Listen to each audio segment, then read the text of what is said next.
மக்களே, மாணவ நண்பர்களே, வருங்கால அரசு அதிகாரிகளே, அனைவருக்கும் வணக்கம். நான் உங்கள் பொன்வேல் பாண்டியன், நடப்பு நிகழ்வுகள் ஆசிரியர். இன்றைய தினத்தில் நம்ம பார்க்க போகிறது மே 1ஆம் தேதிக்குரிய தினசரி நடப்பு நிகழ்வுகளின் தொகுப்பு. சரிங்களா? இப்போ தான் 2026 பிறந்த மாதிரி இருந்தது. அதுக்குள்ளே ஜனவரி, பிப்ரவரி, மார்ச், ஏப்ரல் போயாச்சு. மே மந்த்தும் சர்ன்னு போயிடும். சீக்கிரமாக நோட்டிஃபிகேஷன் அந்த மாதிரி வர ஆரம்பிச்சிடும். அதனால் நல்லா படிங்க, ஒரு நாள் கூட வேஸ்ட் பண்ணாமல். சரிங்களா? ஐபிஎல் அப்புறம் இந்த எலெக்ஷன் ஃபீவர் அப்படின்னு சொல்லிட்டு டைம் வேஸ்ட் பண்ண வேண்டாம். இந்த வருஷம் நம்ம அரசு பணியை உறுதி செய்யணும் அப்படின்னா ஒவ்வொரு மணி நேரமும் சூப்பராக பயன்படுத்திக்கோங்க. தேர்வில் வெற்றி பெறுங்கள். ஆரம்பிக்கலாமா? இன்றைய தினத்திற்கான நடப்பு செய்திகள் மே 1ஆம் தேதிக்குரியது. புதிய மாதம், புதிய நாள், சூப்பரான ஒரு தினம். சரியா? எல்லாமே நம்ம ஸ்பெஷலாக பார்க்க போகிறோம். பாருங்கள், மே 1ஆம் தேதிக்குரிய நடப்பு செய்திகள் பார்க்குறதுக்கு முன்னாடி ஃபஸ்ட்டு தலைப்பு செய்திகள். இன்றைய தினத்துக்கான தலைப்பு செய்தியில் ஃபஸ்ட்டு மே 1 என்ன முக்கிய தினங்கள் இருக்குது. சரியா? அதை பார்த்துட்டு சூப்பரான ஒரு செய்தி பாருங்கள். கடல்சார் மீன் உற்பத்தி இந்தியாவிலேயே தமிழ்நாடு முதலிடம். எந்த மாநிலம் இதுக்கு முன்னாடி டாப்பில் இருந்தாங்க, சரியா, அந்த மாநிலத்தை பின்னாடி தள்ளிட்டு தமிழ்நாடு முதலிடத்தை பெற்றிருக்கிறாங்க. எவ்வளோ ப்ரொடக்ஷன் நடந்திருக்கு மீன் உற்பத்தி அப்படிங்கிறத பார்க்கலாம். சரிங்களா? அதை முடிச்சுட்டு அப்படியே ஜம்மு காஷ்மீரில் வந்தே பாரத் ரயில் சேவை முதல் முறையாக தொடக்கப்பட்டுள்ளது. சரிங்களா?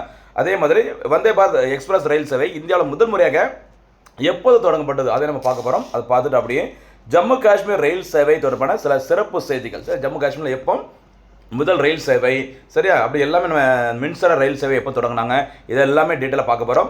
அதுக்கப்புறம் பாருங்கள், எலெக்ஷன் கமிஷன் தொடர்பான முக்கியமான ஒரு அப்டேட்டு. இந்த கியூஆர் கோடுன்னு சொல்லுவாங்களே, குயிக் ரெஸ்பான்ஸ் கோடு அப்படின்னு சொல்கிற இந்த கியூஆர் கோடு குறியீடு முறை முதல் முறையாக வாக்கு எண்ணும் மையங்களில் இந்திய தேர்தல் ஆணையம் பயன்படுத்த போகிறாங்க. எந்த தேர்தலுக்காக நம்ம பயன்படுத்த போகிறாங்க அப்படிங்கிறத பார்க்க போகிறோம். பார்த்துட்டு அப்படியே பாருங்கள், மீண்டும் சரி அந்த கோகினூர் வைரம் இந்தியாவிற்கு கிடைக்குமா, அது தொடர்பான ஒரு சிறப்பு செய்தியை பார்க்க போகிறோம். அடுத்து 2026ஆம் ஆண்டில் காமன்வெல்த் விளையாட்டுப் போட்டிகள் எங்கு நடைபெற உள்ளது. அதே மாதிரி இந்த காமன்வெல்த் விளையாட்டுப் போட்டிகள் இதுக்கு முன்னாடி இந்தியாவில் எப்போது நடைபெற்றது, இனிமே எந்த ஆண்டு இந்தியாவில் நடைபெற உள்ளது. சரியா? இப்படி நிறைய செய்திகளை சூப்பராக பார்த்துட்டு ரிவிஷனுக்காக இறுதியாக சூப்பர் சிக்ஸ் கேள்விகளை நம்ம பார்க்க போகிறோம். சரிங்களா? ஒவ்வொரு நாளும் அவ்வளோக்குள்ள ஒரு அர்ப்பணிப்போட நடப்பு செய்திகள் எல்லாமே சூப்பராக தொகுத்து வழங்கிட்டு இருக்கிறோம். மக்களே நல்லா பயன்படுத்திக்கோங்க. தேர்வில் வெற்றி பெறுங்கள். நம்மளுடைய ஹார்ட் ஒர்க் பிடிச்சிருந்து அப்படின்னா ஒரு லைக் பட்டனை ப்ரெஸ் பண்ணுறதுக்கு யோசிக்க வேண்டாம். சரிங்களா? அது ஒரு என்கரேஜிங்காக இருக்கும். கேட்குற கேள்விகள், போனஸ் கேள்விகள், சூப்பர் சிக்ஸ் கேள்விகள், எல்லா கேள்விகளுக்கும் சிறப்பான முறையில் பதில் சொல்லுங்கள். அது உங்களுக்கு ரொம்ப ரொம்ப ரிவிஷனுக்கு யூஸ்ஃபுல்லாக இருக்கும். தேர்வு டைமில் ஈஸியாக மெமரியில் வரும், ஞாபகம் வச்சுக்கோங்க. சரியாம்மா?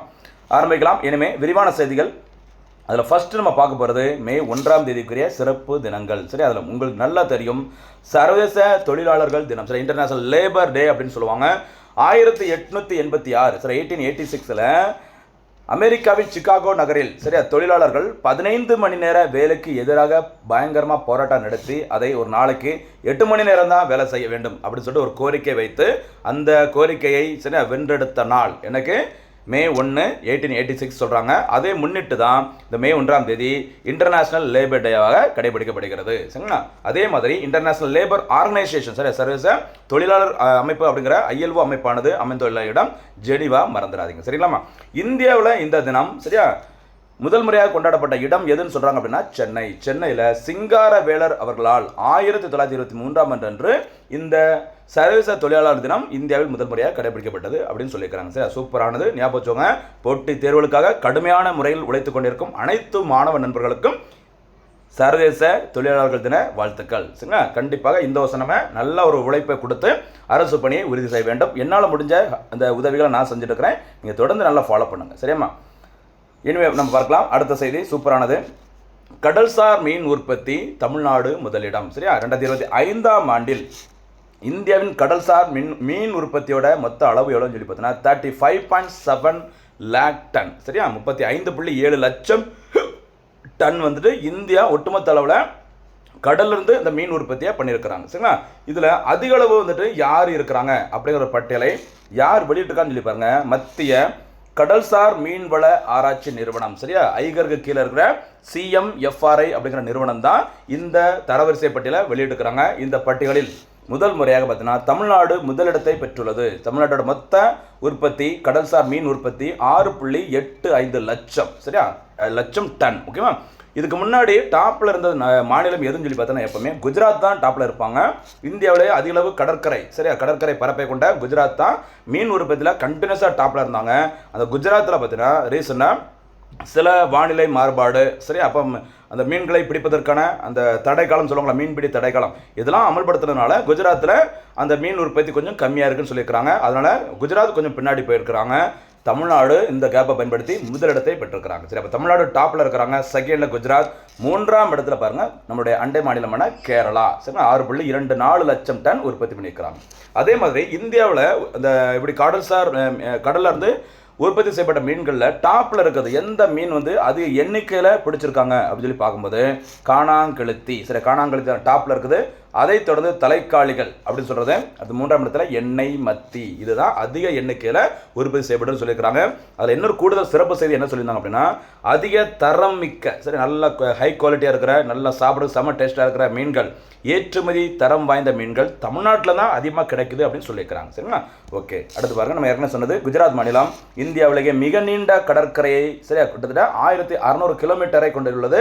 தமிழ்நாட்டின் கடற்கரை பரப்பளவு 1076 கிலோமீட்டர் மட்டும்தான் அப்படிங்கிற மாதிரி சொல்லியிருக்கிறாங்க. சரி, குறைந்த அளவு கடற்கரை நீளம் இருந்தாலும் மீன் உற்பத்தியில், கடல்சார் மீன் உற்பத்தியில் தமிழ்நாடு முதலிடத்தை பெற்றிருக்குது அப்படிங்கிற மாதிரி சிறப்பு செய்தி போட்டுருக்காங்க. கண்டிப்பாக சொல்கிறேன், இது அடுத்த எக்ஸாமில் கேட்கறதுக்கு நிறையா சான்சஸ் இருக்குது. சரியா? அடுத்து இன்னொரு முக்கியமான செய்தி பாருங்கள், சூப்பரான ஒரு தேசிய செய்தி. ஜம்மு காஷ்மீர் வந்தே பாரத் ரயில் சேவை. சரியா? ஜம்மு காஷ்மீரின் ஜம்மு ஸ்ரீநகர், இந்த ஸ்ரீநகர் வார்த்தை தான் கரெக்டாக மென்ஷன் பண்ணிக்கோங்க. ஜம்மு காஷ்மீரின் இரட்டை தலைநகரங்களான ஜம்மு மற்றும் ஸ்ரீநகரை, சரியா, இதில் ஒரு போனஸ் கேள்வி கேட்கலாமா? ஜம்மு காஷ்மீரோட இரட்டை தலைநகரம்னு சொல்கிறாங்கல்ல, இதில் எது ஜம்மு ஸ்ரீநகர் இந்த ரெண்டில் எந்த நகரம் சம்மர் கேபிட்டலாக இருக்கும், என்னொன்று பார்த்தீங்கன்னா வின்டர் கேபிட்டலாக இருக்கும். சரி, கோடைக்கால தலைநகரம், சரிங்களா, அதே மாதிரி குளிர்கால தலைநகரம், இந்த இரண்டு நகரங்களில் எது அப்படிங்கிறத கரெக்டாக போனஸ் கேள்வியாக சொல்லுங்கள், பார்க்கலாம். சரிங்களா? ஜம்மு காஷ்மீர் இரட்டை தலைநகரங்களான ஜம்மு மற்றும் ஸ்ரீநகரை இணைக்கும் முதல் நேரடி ரயில் சேவையை மத்திய ரயில்வே துறை அமைச்சர் அஸ்வினி வைஷ்ணவ் அவர்கள் தொடங்கி வச்சிருக்கிறாங்க. சரிங்களா? ரொம்ப முக்கியமானது, பார்த்துக்கோங்க. ஜம்மு காஷ்மீரின் தற்போதைய முதலமைச்சராக இருப்பவர் திரு ஒமர் அப்துல்லா அவர்கள், மறந்துடாதீங்க. ஓகேவா? இந்த ரயில் ஜம்மு ஸ்ரீநகர் இடையே, சரியா, 267 கிலோமீட்டர் தொலைவிற்கு பயணிக்கும் சொல்லியிருக்கிறாங்க. முன்னதாக இதுக்கு முன்னாடி, சரி, இந்த வந்தே பாரத் எக்ஸ்பிரஸ் ரயில் தொடங்குறதுக்கு முன்னாடி கட்ரா மற்றும் ஸ்ரீநகர் இடையிலான முதல் நேரடி ரயில் சேவையை பிரதமர் நரேந்திர மோடி அவர்கள் ஜூன் 6, 2025 அன்று தொடங்கி வைத்தார். சரியா? தற்போது இந்த ரயில் ஜம்மு தாவி ரயில் நிலையம் வரை எக்ஸ்டெண்ட் பண்ணியிருக்கிறாங்க அப்படின்னு சொல்லியிருக்கிறாங்க. அதே மாதிரி இன்னும் கூடுதல் செய்திகள் பாருங்க. ஜம்மு காஷ்மீரில் ரயில் சேவைகள் தொடர்பான சிறப்பு செய்தி. ஜம்மு காஷ்மீரில் 2008 அக்டோபரில், சரியா, ஜம்மு காஷ்மீரில் காஷ்மீர் பள்ளத்தாக்கில் முதல் ரயில் இயக்கப்பட்டது. காஷ்மீரில் முதல் ரயில் இயக்கப்பட்டது 2008ஆம் ஆண்டு, மறந்துடாதீங்க. சரியா? மும்பை தீவிரவாத தாக்குதல் நடைபெற்ற வருஷம் 2008. அதே வருஷத்தில் காஷ்மீர் பள்ளத்தாக்கில் முதல் ரயில் சேவை இயக்கப்பட்டுள்ளது. அதே மாதிரி காஷ்மீர் பள்ளத்தாக்கில் முதல் மின்சார ரயில், சரியா, பிப்ரவரி 2024 இயக்கப்பட்டது. சரியா? எலக்ட்ரிக் ட்ரெயின் வந்து இயக்கப்பட்டது பிப்ரவரி 2024, மறந்துடாதீங்க. அதே மாதிரி ஜம்மு ரயில்வே பிரிவு 2025 ஜனவரியில் தொடங்கப்பட்டது. ஓகேவா? இது ஒரு சூப்பரான செய்தி, மூன்றையும் விட்டுறாதீங்க. ஜம்மு காஷ்மீரில் உலகின் மிக உயரமான ஜெனா பாலத்தை, சரி, மிக உயரமான இந்த ரயில்வே பாலம், சரி, இந்த வார்த்தையை எழுதிக்கோங்க, மிக உயரமான ரயில்வே பாலம், சரி, செனா பாலத்தை பிரதமர் நரேந்திர மோடி அவர்கள் ஜூன் 2025 திறந்து வைத்தார். ஓகேவா? ரொம்ப சூப்பரானது. அதே மாதிரி இந்திய முதல் வந்தே பாரத் எக்ஸ்பிரஸ் ரயில் டெல்லி மற்றும் வாரணாசி இடையே பிப்ரவரி 14, 2019 அன்று இயக்கப்பட்டது. ஞாபகம் வச்சுக்கோங்க. ஓகேவா? சரி, பிப்ரவரி 14 வெரி சாரி, பிப்ரவரி 15, சரி, பிப்ரவரி 15ஆம் தேதி, மறந்துடாதீங்க. சரியா? இன்றைக்குமா பிப்ரவரி 15, பிப்ரவரி 14, 2019 அன்றைக்கி பார்த்தீங்கன்னா உங்களுக்கு தெரிஞ்சிருக்கும் புல்வாமா தாக்குதல் நடைபெற்றது, மறந்துடாதீங்க. சரிங்களா? அடுத்தபடியாக சூப்பராக போலாமா? அடுத்த செய்தி போலாமாம்மா? வாக்கு எண்ணும் மையங்களில் முதல் முறையாக QR குறியீடு அடையாள அட்டை. சரியா? அதாவது சும்மா ஒரு தேர்தல் ஆணையத்துடன் அங்கீகாரம் இல்லாத மூன்றாம் நபர்கள் யாரும் உள்ள இந்த வாக்கு எண்ணிக்கை நடைபெறும்போது உள்ளே வந்துடக்கூடாது. சரிங்களா? சில குழப்பங்களை பிரச்சனை உண்டு பண்ணலாம். அதற்காக தான் இந்த என்ன பேர் QR அப்படின்னா குயிக் ரெஸ்பான்ஸ் கோடு அப்படிங்கிற இந்த QR குறியீடு அடையாள அட்டையை வந்துட்டு இந்த தேர்தல் ஆணையம் முதல் முறையாக பயன்படுத்துகிறாங்க. சரியா?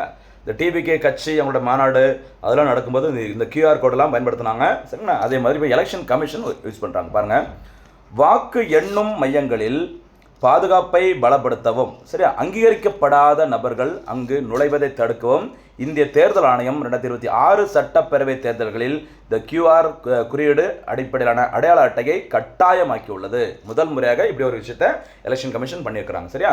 மே 4ஆம் தேதி, சரியா, தமிழ்நாடு, அஸ்ஸாம், சரியா, வெஸ்ட் பெங்கால், கேரளா, அப்புறம் புதுச்சேரி, அந்த 5 இடங்களில் எலெக்ஷன் நடந்துடலாமா, ஒரே நல்ல எலெக்ஷன் ரிசல்ட் வெளியிடுறாங்க மே 4ஆம் தேதி.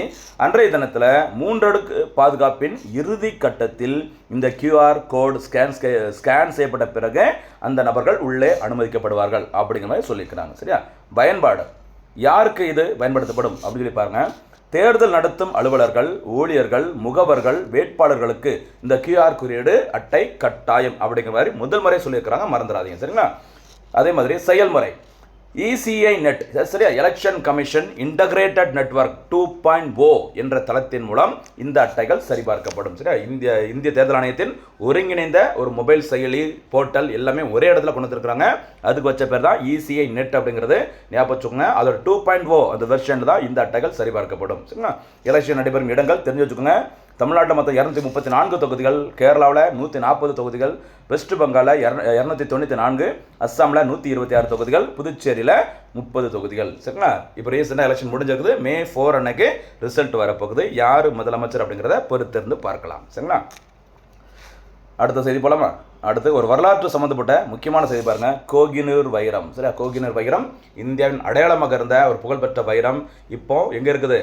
பிரிட்டன் ராணியோட அந்த கிரீடத்தில் வந்து பார்த்தீங்கன்னா சூப்பராக வச்சுருக்கிறாங்க. அதை மீண்டும் இந்தியாவுக்கு கொண்டு வரதுக்கு சில முயற்சிகள் நடந்துருக்குது. ரீசெண்டாக என்ன அப்டேட்டு அப்படிங்கிறத பார்க்கலாம். பாருங்கள், கோகினூர் என்றால் பெர்சியன் லாங்குவேஜில், பாரசீக மொழியில் பார்த்தீங்கன்னா ஒளியின் மலை, சில மவுண்டைன் ஆஃப் லைட் அப்படி சொல்கிறாங்க. சரியா? இந்த வைரமானது 105.6 கேரட் எடை கொண்டது. இது எங்கு கிடைத்ததுன்னு சொல்லி பாருங்க. ஆந்திரா மாநிலம் குண்டூர். சரியா? குண்டூர் கொல்லூர் சுரங்கத்தில், சரியா, இந்த சுரங்கம், சரி, இந்த வைரம் கண்டெடுக்கப்பட்டது. சரிங்களா? வேர்ல்டு ஃபேமஸ் ஆனது இந்த கோகினூர் வைரம். ஞாபகம் வச்சுக்கோங்க. இது 14ஆம் நூற்றாண்டில், சரியா, காக்கத்தியர்களால் கண்டறியப்பட்டதுன்னு சொல்கிறாங்க. முகலாயர்கள் அவங்ககிட்ட இருந்து திருப்பி பாரசீகர்கள், அடுத்து ஆப்கானியர்கள், அடுத்து சீக்கிய ஆட்சியாளர்களின், சரிங்களா, எல்லார்ட்டையும் கைமாறி இந்த வைரமானது 1849ஆம் ஆண்டு, சரியா, அப்போதைய இந்திய அரசர் துலீப் சிங் அவர்களால் பிரிட்டிஷ் நாட்டிற்கு, சரியா, ஒரு பரிசாக வழங்கப்பட்டது அப்படிங்கிற மாதிரி சொல்கிறாங்க. சரிங்களா? தற்போது இந்த வைரமானது லண்டன் டவரில் ராணியின், சரி, லண்டன் ராணியின் கிரீடத்தில் அலங்கரிக்கப்பட்டுள்ளது. ஞாபகம் வச்சுக்கோங்க. சரிங்களா? இப்போ ரீசெண்டாக ஏன் நியூஸில் வந்து அப்படின்னா, பிரிட்டனின் 3ஆம் சார்லஸ், சரி, பிரிட்டனின் மன்னர் 3ஆம் சார்லஸ் அவர்களை சந்திக்கும் போது வரலாற்று சிறப்புமிக்க இந்த கோகினூர் வைரத்தை, சரி, மீண்டும் இந்தியாவிடம் திருப்பி தரும்படி நான் வலியுறுத்த போகிறேன் அப்படின்னு சொல்லிட்டு ஒரு நபர் சொல்லியிருக்கிறாரு. வேர்ல்டு ஃபேமஸ் ஆகிட்டாரு. அவரோட பேர் சோக்ரன் மம்தானி. சரியா? அவர் வந்துட்டு நியூயார்க் நகரின் மேயர் ஆவார். ஞாபகம் வச்சுக்கோங்க. சரி, மம்தானி அவர்கள் நியூயார்க்கோட மேயர். ஞாபகம் வச்சுக்கோங்க. அவர் தான் பிரிட்டன் மன்னர் 3ஆம் சார்லஸ்கிட்ட நான் வந்துட்டு ஒரு ரெக்வெஸ்ட் பண்ண போகிறேன், அந்த கோகினுங்கிறது இந்தியாவுக்கு சொந்தமானது, மறுபடியும் இந்தியாட்ட கொடுத்துருங்க அப்படின்னு சொல்ல போகிறேன் சொல்லியிருக்கிறாங்க. ஆனால் பிரிட்டன் வந்துட்டு கண்டிப்பாக தர போகிறது இல்லை. சரியா? ஏன்னா வந்து பரிசளிக்கப்பட்டது, திருப்பி தர முடியாது அப்படின்னு சொல்லி ஆல்ரெடி சொல்லிட்டாங்க. 1849 கொடுத்துருக்குறாங்க. அப்போது இந்திய அரசர் துலீப் சிங் அப்படின்னு சொல்லியிருக்கிறாங்க. கொஞ்சம் பார்த்துக்கோங்க. சரியாம்மா? அடுத்த செய்தி போலாமா? அடுத்து முக்கியமான ஒரு விளையாட்டு செய்தி பாருங்கள். 2026 காமன்வெல்த் விளையாட்டுப் போட்டிகள். சரி, 2026ஆம் ஆண்டிற்கான காமன்வெல்த் விளையாட்டுப் போட்டிகள், சரிங்களா, நடைபெறவுள்ள இடம் எங்கன்னு சொல்லி பார்த்தீங்கன்னா ஸ்காட்லாந்தின் தலைநகரம் கிளாஸ்கோ. சரியா? நடைபெறவுள்ள மைதானம் அலெக்சாண்டர் ஸ்டேடியம் அப்படி சொல்கிறாங்க. முக்கியமான ஒரு 4 இடங்களில் நடைபெறவுள்ள நாள் ஜூலை 23ஆம் தேதியிலிருந்து ஆகஸ்ட் 2 வரைக்கும் 2026ஆம் ஆண்டில் நடைபெறவுள்ளது. சரிங்களா? மொத்தம் 10 விளையாட்டுகள் மட்டுமே இடம்பெற உள்ளது. சரியா? கிரிக்கெட்டு, பேட்மிண்டன், மல்யுத்தம், ஸ்குவாஷ், டேபிள் டென்னிஸ், சரியா, ஹாக்கி, இது எல்லாமே பாருங்கள் இந்தியா பதக்கம் வெல்றதுக்கு அசால்ட்டாக சான்ஸ் உள்ள விளையாட்டுகள் எல்லாமே தூக்கிட்டாங்க. சரிங்களா? இதை தூக்கிட்டு ஜஸ்ட் ஒரு 10 விளையாட்டு மட்டும்தான் இந்த கிளாஸ்கோ நகரில் நடத்தப்படும் சொல்லியிருக்கிறாங்க. இது ஒரிஜினலாக ஆஸ்திரேலியா நாட்டில் நடைபெற இருந்தது. சில பிரச்சனை காரணமாக இந்த போட்டி வந்துட்டு ஸ்காட்லாந்து நாடு நடத்த போகிறாங்க. ஞாபகம் வச்சுக்கோங்க. இது ரொம்ப ரொம்ப முக்கியமான ஒரு செய்தி, விட்டுறாதீங்க. சரிங்களா?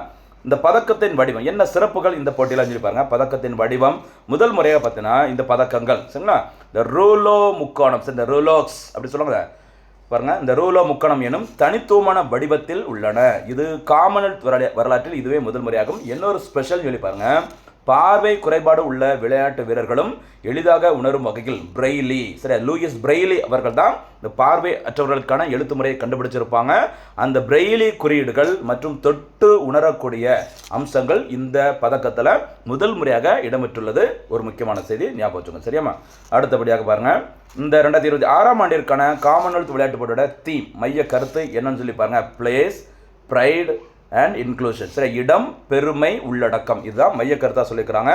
2030ஆம் ஆண்டிற்கான இந்த காமன்வெல்த் விளையாட்டுப் போட்டியானது சரியா எங்கே நடைபெறவும்னு சொல்லி பார்த்தீங்கன்னா இந்தியாவில் குஜராத் மாநிலம், குஜராத்தில் அகமதாபாத்தில் அமைந்துள்ள உலகின் மிகப்பெரிய கிரிக்கெட் மைதானமான நரேந்திர மோடி கிரிக்கெட் மைதானத்தில் 2030ஆம் ஆண்டிற்கான அந்த காமன்வெல்த் விளையாட்டுப் போட்டி நடைபெற உள்ளது. அதில் என்ன சிறப்பு அப்படின்னு சொல்லி பார்த்தீங்கன்னா 1930 தான் இந்த காமன்வெல்த் விளையாட்டுப் போட்டிகள் தொடங்கப்பட்டது. அதனுடைய 100வது ஆண்டு விழா இந்தியாவில் நடைபெற உள்ளது. எங்கே? அகமதாபாத்தில். மறந்துடாதீங்க, சிறப்புமிக்க ஒரு நிகழ்ச்சி நடைபெற உள்ளது 2030. சரியா? இதுக்கு முன்னாடி 2010ஆம் ஆண்டில் டெல்லியில் காமன்வெல்த் விளையாட்டுப் போட்டிகளை இந்தியா நடத்திருக்கிறாங்க. 2வது முறையாக 2030ஆம் ஆண்டில் காமன்வெல்த் விளையாட்டுப் போட்டிகளை நடத்த போகிறாங்க இந்தியா. சரியா? காமன்வெல்த் ஃபெடரேஷன் அப்படிங்கிறது இங்கிலாந்தின் ஆட்சிக்கு கீழே இருந்த நாடுகளை கொண்ட ஒரு கூட்டமைப்பு தான் இந்த காமன்வெல்த் ஃபெடரேஷன் சொல்லுவாங்க. மக்களே விட்டுறாதீங்க. சரியாமா? அடுத்தபடியாக இன்றைய தினத்திற்கான சூப்பர் 6 கேள்விகள்.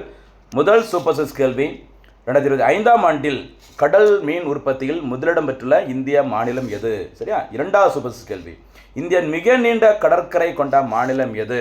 3வது சூப்பர் 6 கேள்வி, எந்த மாநிலங்களில் நடைபெற்ற சட்டமன்ற தேர்வு வாக்கு எண்ணிக்கையில் QR கோடு முதல் முறையாக பயன்படுத்தப்பட உள்ளது? அப்படியே அந்த 5 மாநிலங்கள் யூனியன் பிரதேசங்களில் எத்தனை தொகுதிகள் இருக்குங்கிறதையும் சொல்லிக்கோங்க, ரிவிஷன் பண்ணிக்கோங்க.